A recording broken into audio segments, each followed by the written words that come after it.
अगड़ा पिछड़ा की इस लड़ाई का भुगतान भर चुका है।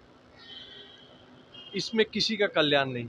बिहार की अगर समस्या है तो पलायन रोकने में है। बिहार की समस्या अगड़ा पिछड़ा में नहीं है और फिर से राजद उसी मुद्दे को, उसी घाव को कुरेद रहा है जो समाज के लिए एक अभिशाप है। लॉ एंड ऑर्डर एक ऐसा विषय है जिसको पार्टी और पॉलिटिक्स दोनों से अलग रखना चाहिए। ये पुलिस व्यवस्था का काम है कि वो कानून का राज स्थापित करके रखे, और अगर इस पे फेलियर होगा तो इसके लिए पूरी तरह से पुलिस और प्रशासन जिम्मेवार है। आज सुप्रीम कोर्ट ने भी 2025 में कह दिया कि वो होना है, तो जवाब हमें नहीं, जवाब तो कांग्रेस और आरजेडी को देना चाहिए। नमस्कार, आप लाइव बिहार देख रहे हैं। मैं हूं राजमोहन तिवारी।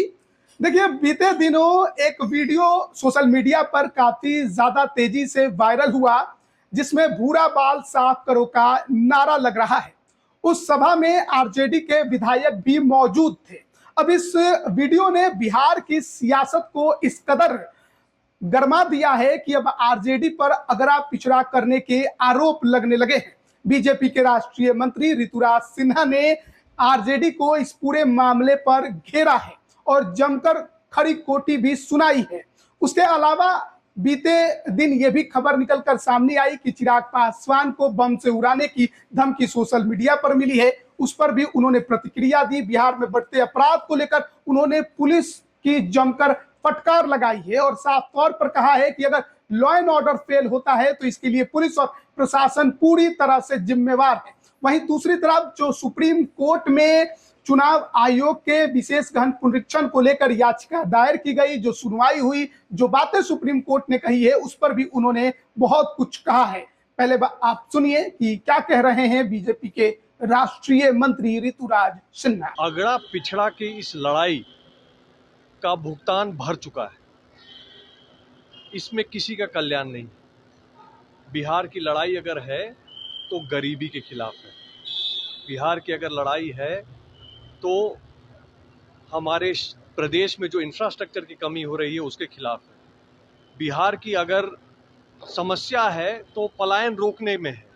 बिहार की समस्या अगड़ा पिछड़ा में नहीं है और फिर से राजद उसी मुद्दे को, उसी घाव को कुरेद रहा है जो समाज के लिए एक अभिशाप है। चिराग पासवान को धमकी मिली है, लॉ एंड ऑर्डर बिहार में गिरते जा रहा है लगातार, तब बिहार के इस पर क्या? देखिए, मुझे इसकी पर्सनली जानकारी नहीं है, लेकिन मेरा जहाँ तक मानना है कि लॉ एंड ऑर्डर एक ऐसा विषय है जिसको पार्टी और पॉलिटिक्स दोनों से अलग रखना चाहिए। लॉ एंड ऑर्डर एक बेसिक नीड है सोसाइटी की और इस पे कोई टॉलरेंस नहीं होना चाहिए। ये पुलिस व्यवस्था का काम है कि वो कानून का राज स्थापित करके रखे, और अगर इस पे फेलियर होगा तो इसके लिए पूरी तरह से पुलिस और प्रशासन जिम्मेवार है और उसकी खिंचाई होनी चाहिए। चुनाव आयोग का जो सुप्रीम कोर्ट का जो फैसला आया है सर, चुनाव आयोग को लेकर कि आधार कार्ड को भी सम्मिलित किया जाए राशन कार्ड को, पहले हम ये समझे कि चुनाव आयोग ने ये स्पष्ट किया है कि जो भी कार्रवाई वो कर रहा था वो संविधान के आर्टिकल 324 के और रिप्रेजेंटेशन ऑफ पीपल एक्ट के अनुसार चल रहा था, और सुप्रीम कोर्ट ने भी इस बात को अपहोल्ड किया है। सुप्रीम कोर्ट ने भी कहा है कि चुनाव आयोग की जो भी कार्रवाई वोटर लिस्ट के सुधार के लिए की जा रही है वो पूरी तरह से संवैधानिक और न्याय के अनुरूप है। बची बात आधार कार्ड की, तो आधार कार्ड वोटर कार्ड से जोड़ने का या उसको प्रमाण पत्र के लिए इस्तेमाल करने का जो मुद्दा है, इसके विरोध में कौन था? इसके विरोध में कांग्रेस थी। 2015 में इसी चुनाव आयोग ने जब ये अभियान लाया था तो कांग्रेस और आरजेडी ने आधार कार्ड को आइडेंटिफिकेशन के रूप में इस्तेमाल करने का पुरजोर विरोध किया था।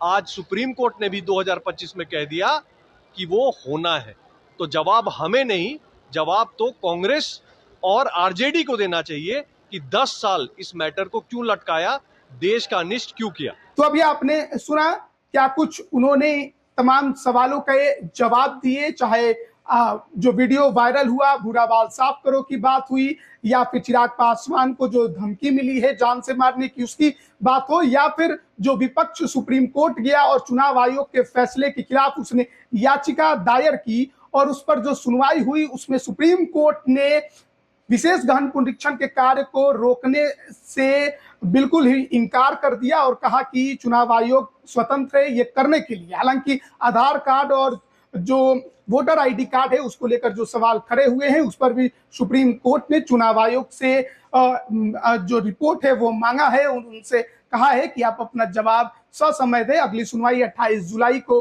होनी है, तो देखना होगा कि आगे इस पूरे मामले पर क्या सुनवाई होती है, क्या कुछ निकल कर सामने आता है। लेकिन फिलहाल बिहार में जो मतदाता सूची का विशेष गहन पुनरीक्षण है वो कार्य चल रहा है और 25 जुलाई तक इसे पूरा कर लेना है। अब बने रहिए हमारे साथ, तमाम अपडेट हम आप तक पहुंचा रहे हैं। आप सभी का बहुत बहुत धन्यवाद।